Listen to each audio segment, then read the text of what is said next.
Lectura del Santo Evangelio según San Marcos. En aquel tiempo enseñaba Jesús a la multitud y le decía: cuidado con los escribas. Les encanta pasearse con amplios ropajes y recibir reverencias en las calles. Buscan los asientos de honor en las sinagogas y los primeros puestos en los banquetes. Se echan sobre los bienes de las viudas haciendo ostentación de largos rezos.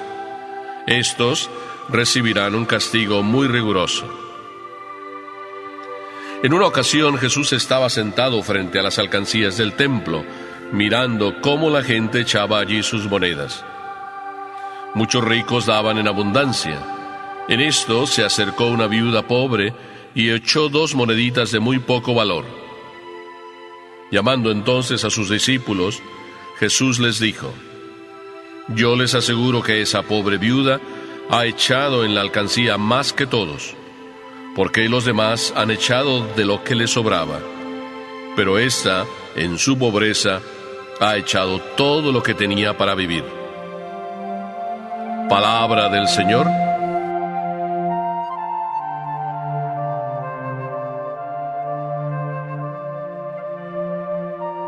Parece que hay personas que han nacido para ser floreros, digo yo. Y también me lo dijo un día una señora, cuando en una boda, o mejor dicho, a la fiesta después de la boda me invitaron, y yo les dije que iba a tratar de ir. Fui y estuve un rato con ellos, me guardaron un lugar ahí junto a ellos en la mesa principal, y cuando llegué ahí, pues había una persona que todo el tiempo estaba sobre mí diciendo que se le ofrece, que se le ofrece, que se le ofrece, pero también había otras que estaban haciendo lo mismo, pero esta era insistente ahí en que le puedo ayudar, mire, hay esto, hay lo otro. Después de un buen rato comprendí que sí, que esta persona quería ayudarme, pero también quería mostrarse y enseñar pues el vestido que traía, que parecía que era muy nuevo, o no sé. Cuando le dije: oiga, qué bien se le ve ese vestido, pues ya, ella ya se quedó tranquila y ya no vino más ahí a ofrecerse para traerme algo. Alguien podía haber dicho: es que tiene complejo de florero. Pues en la vida existimos muchos que tenemos complejo de florero, pero Jesucristo da una respuesta para aquellos que tienen complejo de florero. Y complejo de florero, dice Jesús a la gente, tienen los escribas, cuando dice: cuidado con los escribas. Pero antes de decir cuidado con los escribas, Jesús está diciendo a la gente.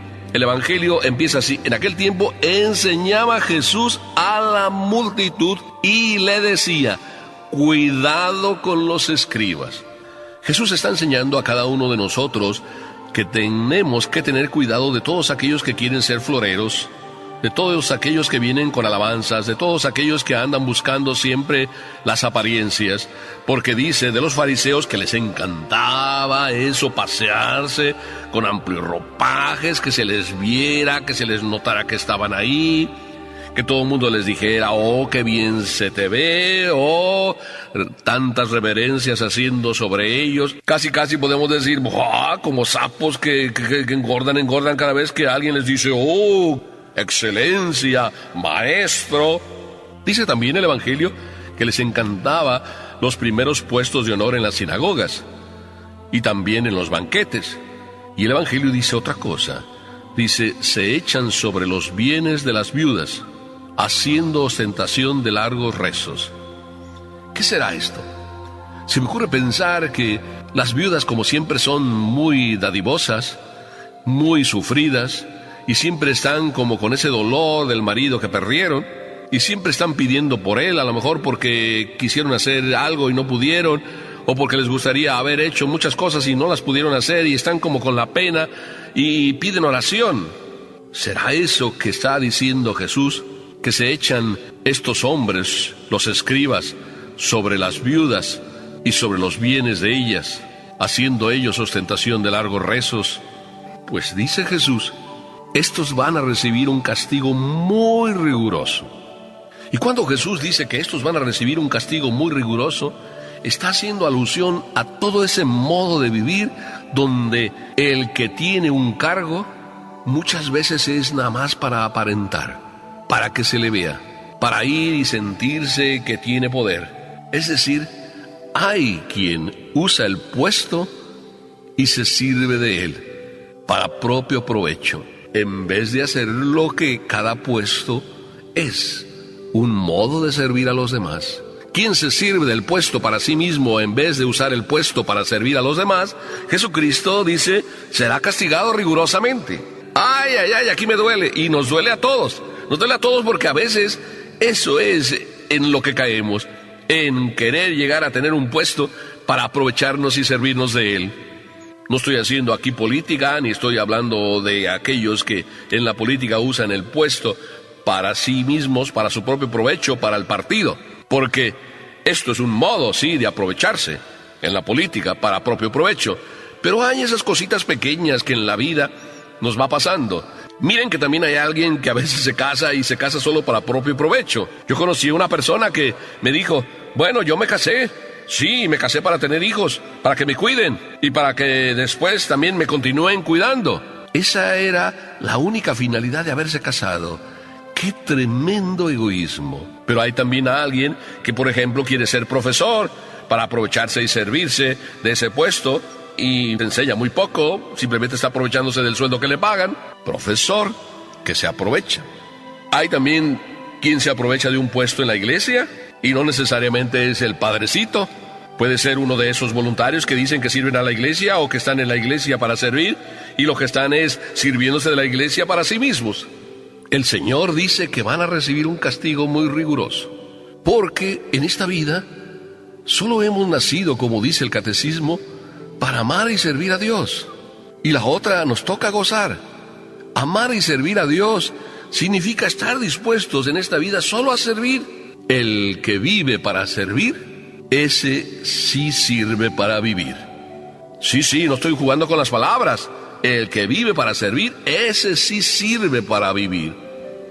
Porque todo mundo rechaza también a aquellas personas que son egoístas de por sí. Ya lo sabes. Aquel comentario del niño en el recreo, cuando el profesor les dio el balón para que jugaran y aquel niño agarró el balón y se lo llevó y nada más lo traía ahí y estaba jugando ahí en la esquina con la pared, botando el balón y rebotándolo contra la pared. Y después todos los niños acudieron al maestro y decían, maestro, mire, no nos puede dejar otro balón, pero ya les di un balón. Sí, pero aquel niño nada más lo quiere para sí, nada más piensa en sí, no nos deja a nosotros jugar. Y mire, profesor, que si no nos pega. Hay quien se aprovecha también de su fuerza para solo pensar en sí. Este ejemplo tonto, a lo mejor, del niño, lo vemos también en la vida ordinaria. ¿Cuántos también se aprovechan de su poder, de su inteligencia, de su imaginación tan rica, para humillar a los demás, para estar nada más sirviéndose eso de sí mismos y queriendo que todo el mundo los considere maestros, ingenieros, o que me digan don Juan, don Luis, don Rafael, que siempre me pongan el don, me llamen, me ensalcen, me tengan en el candelero, ser florero. Sin embargo, Jesús es muy claro. A mí no me gustaría que tú o yo llegáramos allá arriba y el Señor tuviera que decirnos, ya, hijo mío, recibiste tu recompensa. Buscaste ser florero, buscaste que te alabaran, buscaste estar en los primeros puestos, toda tu lucha era esa, para que todo el mundo dijera, oh, pues ya recibiste el aplauso. Aquí en el cielo, ahora les toca venir a aquellos que vivieron humilde y sencillamente. Qué triste sería escuchar del Señor esta respuesta. Y sin embargo, esa respuesta que te puede doler a ti el día en que el Señor la diga, hoy la puedes evitar sirviendo a los demás. Por eso Jesús, en la segunda parte de este evangelio, mientras está ahí viendo lo contrario de lo que hacen los fariseos y los escribas, mientras está ahí viendo desde lejos, Jesús siempre es observador. ¿Y qué es lo que está viendo? Cómo la gente echa el dinero ahí en la alcancía. Y dice Jesús que hay alguien que llega y con toda la ostentación hace el ruido, echa y echa para que se note. Y dice el Evangelio que muchos de esos echan simplemente de lo que les sobra y además hacen ruido. Sin embargo, Jesús, que va observando el corazón de cada uno, descubre ahí una viuda sencilla, calladita, que va ahí y deposita de una manera muy silenciosa sus 2 moneditas. Dice Jesús después, llamando a los discípulos, porque aquí se trata de los discípulos. Antes estaba explicando a la gente, ahora es que llama a los discípulos como así, como a solas, como muy cariñosamente, como siempre es Jesús, que te llama a ti también y te quiere cariñosamente explicar y te quiere decir, mira, esto es lo más importante que hay que tener en cuenta. Y te lo dice a ti de una manera cariñosa. Mira, hijo mío, cuida que cada una de las cosas las hagas por un profundo sentido. Si unos dan de lo que les sobra, tú da de lo que te hace falta. Aquella viuda dejó ahí silenciosamente todo su corazón. Aquellas 2 monedas le hacían falta, tenía necesidad de aquellas 2 monedas, se estaba desprendiendo de ellas por amor. Cuando tú te desprendes de algo que verdaderamente te cuesta, solamente cuando lo haces por amor. Aquel que da porque le sobra, bueno, pues lo da. Casi inclusive ni siquiera lo piensa.